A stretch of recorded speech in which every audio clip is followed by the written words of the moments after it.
नमस्कार दोस्तों, मैं लेकर आई हूँ करवा चौथ व्रत कथा। बहुत समय पहले की बात है। किसी साहूकार के 7 बेटे थे और उनकी एक बहन करवा थी।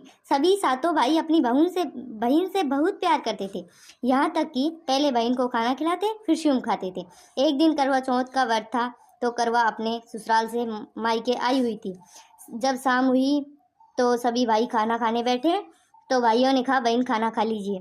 तो बहन ने कहा, भैया मेरा व्रत है चौथ का और मैं अर्घ देकर शाम को भोजन करूंगी।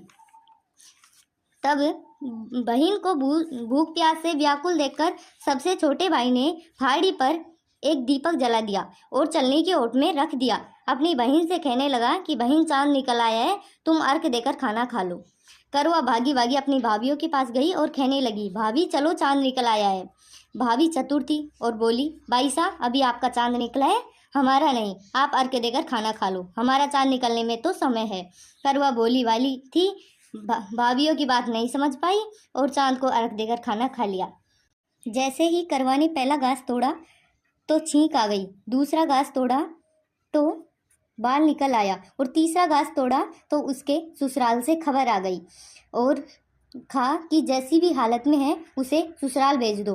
तब सेठानी ने करवा को विदा किया तो कपड़ा ढूंढने लगी तो उसके हाथ में कभी काले और कभी सफ़ेद कपड़े आते तो वह समझ चुकी थी और वह करवा से बोली विदा करने पर कि हे करवा, तुझे कोई भी रास्ते में मिले सबके पैर छूते जाना। तब करवा ने हाँ कर दिया और करवा अपने ससुराल के लिए निकल पड़ी।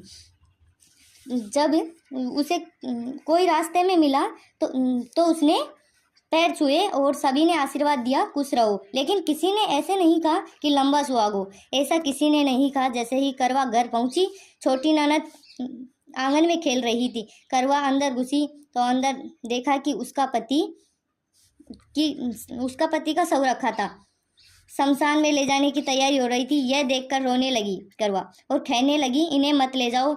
जब किसी ने उसकी बात नहीं मानी तो करवा ने कहा, मैं भी चलूंगी साथ। सभी ने विचार किया कि साथ में ले चलते हैं। उनको सभी के साथ करवा शमशान में चली गई।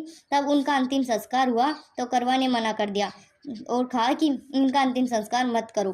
तब सभी ने कहा, पहले तो पति को खा गई और फिर इसकी मिट्टी भी खराब कर रही है। किसी ने एक नहीं सुनी। तब सभी ने एक विचार किया कि इसकी झोंपड़ी शमशान में ही रखवा दी जाए।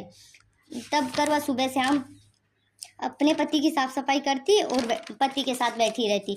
छोटी ननद खाना दे जाती और हर महीने की चौथ करवा करने लगी और पूजा अर्घ देकर पूजा करती। चौथ माता प्रकट होकर कहती, करवा ले घनी बुखारी, करवा ले भाइयों की प्यारी, करवा ले। तब करवा उन्हें सुहाग मांगने लगती। चौथ माता कहती, तेरा सुहाग हमने नहीं छीना है, हम उन्हें मांगना। ऐसा करते करते करवा चौथ अपने हर महीने की चौथ करते करते आसीवन की चौथ आई और करवा ने व्रत किया और अर्घ देकर पूजा करने लगी। तब चौथ माता ने कहा कि तेरा सुहाग मुझसे मत मांग, कार्तिक की चौथ आएगी वो तेरा सुहाग लौटाएगी। अगर तू पति के चाहती है तो उनके 16 श्रृंगार का सामान मंगा लेना। और ऐसा कहकर चौथ माता अंतर ध्यान हो गई। तब कार्तिक की चौथ आई। करवा चौथ ने ननद से 16 श्रृंगार मंगवा लिए और व्रत किया। तब ननद ने सासू से कहा कि भाभी ने 16 श्रृंगार मंगवाए हैं। तब सासू ने कहा कि वो तो पागल है ही, तू उसके साथ में क्यों पागल हो रही है।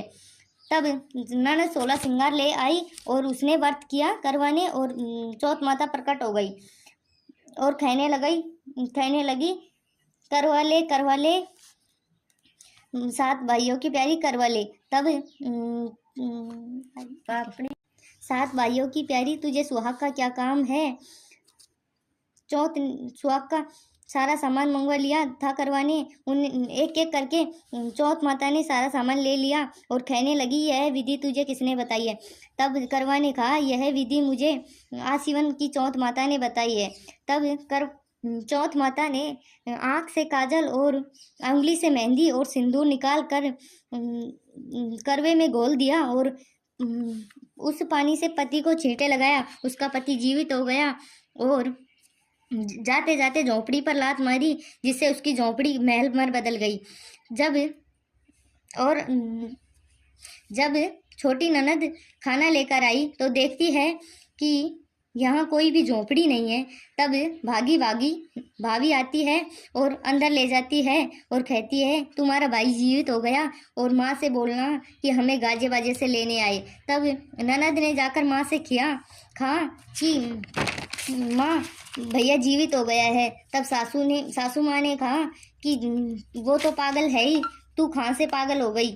तब उसने कहा माँ मैंने देखा है। तब माँ और बेटी गाजे बाजे के साथ में लेने गई और अपने भाई को लुआ ले आई। हे चौथ माता, साहूकार की बेटी को सजा दी, ऐसी किसी को मत देना। और